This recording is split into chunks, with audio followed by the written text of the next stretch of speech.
Teachers of Reddit, what is the most depressing thing your kid has said? I had a student that frequently lingered in my classroom after school.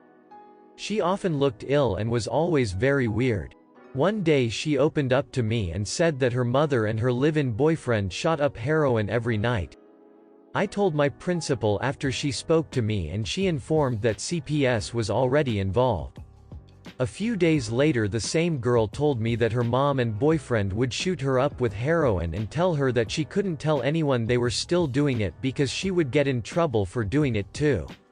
She asked me to keep it a secret, which I obviously couldn't because she was worried she'd get arrested for drug use. She no longer lives at home, thankfully. Ms. Spidey, do you know how to get local electric company to turn your power back on? I get paid today, but they pay me on a card, so, do I get out cash and get a money order, and where do I take it to? Kid was 16. But kid got their power turned back on, that day, all by themselves. I didn't do spit or biscuits but teach them how to talk to people in call centers and make the introduction to the CSR. And then later their power bill got reduced, because the school social worker has programs for that sort of thing. The local power company sent them some energy-saving free stuff, including some light bulbs. Kid and their siblings had been short some lights at home for a while, and we got their water and sewer discounted as well. School social worker's a pal. Their surviving parent was trying. It's just hard with a parent of their own who isn't well, that many kids and 2 fast food jobs. Kid is in college now. Damn near full ride. Commutes from home to save money, puts their housing stipend towards the family rent, utilities and gas for their own old Toyota. Their parent looks like they just took their first breath in 10 years. I'm proud of all my students, but especially that one. I teach pretty much exclusively college freshmen, and by that point they all have that fatalistic sense of humor anyway, but it gets real sad when they get to the end of their rope. Nothing specific that I can remember, but a lot of, why did I think I could make it in college? I'm too stupid for this, I should drop out, and they actually mean it. Stuff like that. Monday, however, a student asked to talk to me before class and said, I know this paper is important and all, and I don't want you to hate me, but I couldn't get my paper done, and I'm used to this sort of thing. I mean, it's just natural. But then he take a deep breath and blurts out, my dad called me last night and told me he was leaving my mom and moving away, so he's leaving me too, and I just couldn't deal with it. I'm really sorry if you're mad at me. It just hits me hard when they have to deal with more than they should, and on top of that they think I've formed a personal opinion of them and that I'm going to think badly of them based on something like this. One of my students, who was always in a good mood, came into the class looking very down. She was not acting her usual self. I had to get onto her several times for being on her phone, again, very unlike her. She asked if she could speak to me in the hallway. Kid, I'm sorry for being in such a bad mood today. Can I tell you why? Me, of course. Kid proceeds to take her cardigan off, she had a tank top on underneath, and showed me welts that she had gotten the night before from her mother beating her with an electric cord. She says, my mother beat me for no reason last night and I don't know what to do. Sadly, it was not the first time I had to report. I ran holiday science workshops, filled with brainy kids as you'd expect. There was an 11-year-old girl who was brilliant at everything. The content was clearly beneath her. Very quiet, respectful, well-liked by the other kids. Her parents were moving soon because she received scholarships to a prestigious school. Whenever her dad came to pick her up, he was obviously proud, telling me about all her achievements, how she was in advanced classes, just won all these sports awards too, etc. Showed videos and photos of her winning all these soccer games. They enrolled her younger brother in similar sessions. He gave it a go in the first few but really struggled, always the last to finish, and felt his work didn't look as good as the others. Looked embarrassed to ask for help. He screamed at his sister when she tried to fix his circuit.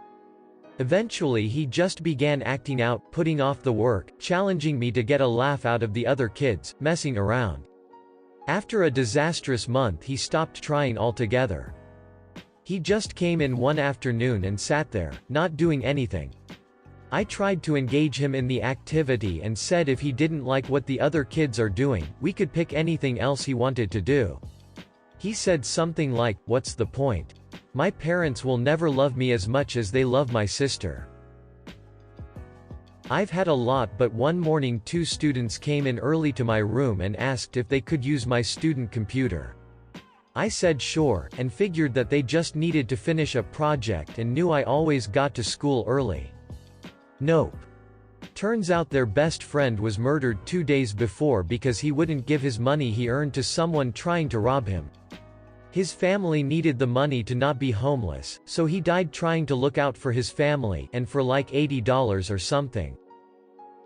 My students were creating flyers and a GoFundMe so they could try to help the parents not be homeless, and to afford a funeral. To make matters worse, the kid was murdered on a Saturday.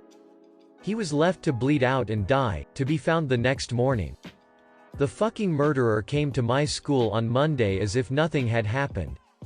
Cops pulled him out of the class in the middle of the day once they had figured out it was him. My mother was a teacher for nearly 30 years. She spent the last 10 years at a middle school that was pretty hard up in the Tulsa public school system. She had a very good student who came to school every day in the same clothing. We can call him Jay. The clothing was always washed, but even so around halfway through the year, his clothing was becoming tattered and stained. The other students began to notice and make comments. The school tried to give him clothing but he refused. He would not accept a handout. A few teachers came up with a plan for the school, put on a contest where the winner was given some new, very nice, school clothing. This contest was set up for Jay to win. This way he could have new clothing and not feel as though he was given anything. Jay won the contest. He accepted the new clothing gladly. The next day he was still wearing his old clothes. My mom asked him why he was not wearing the new clothing. "Those are my trophies. I have them hanging on my wall." Rips my heart right out of my chest. Not me and not a teacher, but my mom, who was a bus driver, had asked a boy around 14 if he was looking forward to summer break. He laughed and said not really, at least during school I get to eat regularly. Mom hired him to help out on our farm. He became a treasured family friend and is the proud papa of 3 mini hymns. They don't go hungry. Not a teacher but one of my close friends. I've known her since the start of high school. She never realized her home life was as bad as it was. She spoke about her mom neglecting her while the 14 foster cats they could barely afford to feed were spoiled rotten, and how eating the same thing every night, her only meal for the day, started to make her nauseous. The real kicker is that her mother got cancer, and as soon as she died, she said, "I'm so glad she's dead. I wish she'd died sooner," or something along those lines. She was 16 when her mother died, and she's 18 now. She's never going to leave those horrible scars, and the things she tells me about are horrifying. She lives with her dad now and has a proper home, regular good meals, etc. I have no idea how her dad didn't get custody when she was a child. He's an amazing dad to her and would probably do anything to help her more. When I was in 7th grade, I sat next to a kid in my English class who didn't have any friends and wouldn't talk to anyone who tried. He got back a paper with a D on it, and the teacher had written some question on the paper about whether he'd had trouble with the assignment. I don't remember exactly. Underneath her question he wrote, "Because I am stupid and useless," and at the end of the class he walked by her desk and put it in the pile. When she looked at it I thought she was going to start crying. I always wondered his family was like that. He wouldn't talk to anyone, and thought about himself that way. Never did find out. One day he just wasn't in school anymore. I can think of so many. However, the worst was a student who didn't plan to be around for the holidays. He had decided to end his life when school broke up, which at the time was the end of the week. He started making goodbye type comments, and when I realized what may be happening I spoke with him. Not a new experience for me. He told me what he had planned and that I didn't need to worry, no one would miss him.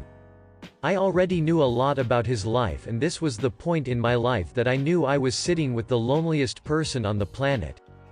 Long story short, he is still well and good to this day and still in contact with me after a number of years.